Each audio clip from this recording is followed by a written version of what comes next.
হ্যাঁ, অত্যন্ত উদ্বেগজনক ঘটনা। কিন্তু আমি এটাকে ঠিক গোষ্ঠী কুন্দল বলবো না।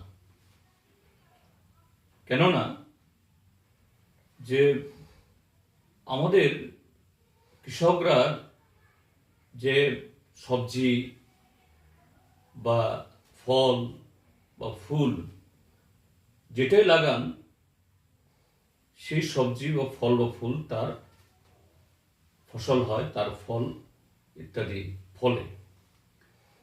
তো আজকে ত্রিপুরাজ্যের মধ্যে যা ঘটছে, এটা তারই স্বাভাবিক পরিণতি।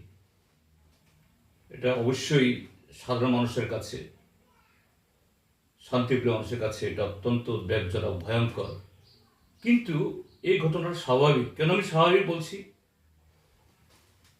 যে গত 8.5 বছর ধরে ত্রিপুরাজ্যের মধ্যে একদলীয় শাসন ব্যবস্থা।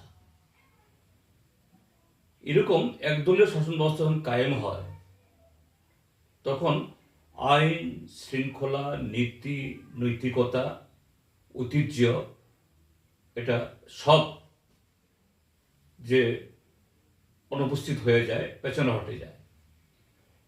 ভারতীয় জনতা পার্টি সরকার গঠিত হওয়ার পর তারা এই রাজ্যের মধ্যে এরা মনে করেছে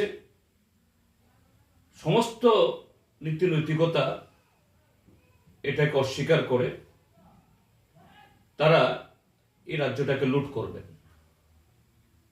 পিডব্লিউডি অফিস লুট হচ্ছে, ব্লক অফিসগুলো লুট হচ্ছে, এগ্রিকালচার অফিসগুলো লুট হচ্ছে, সমস্ত সরকারি দপ্তর।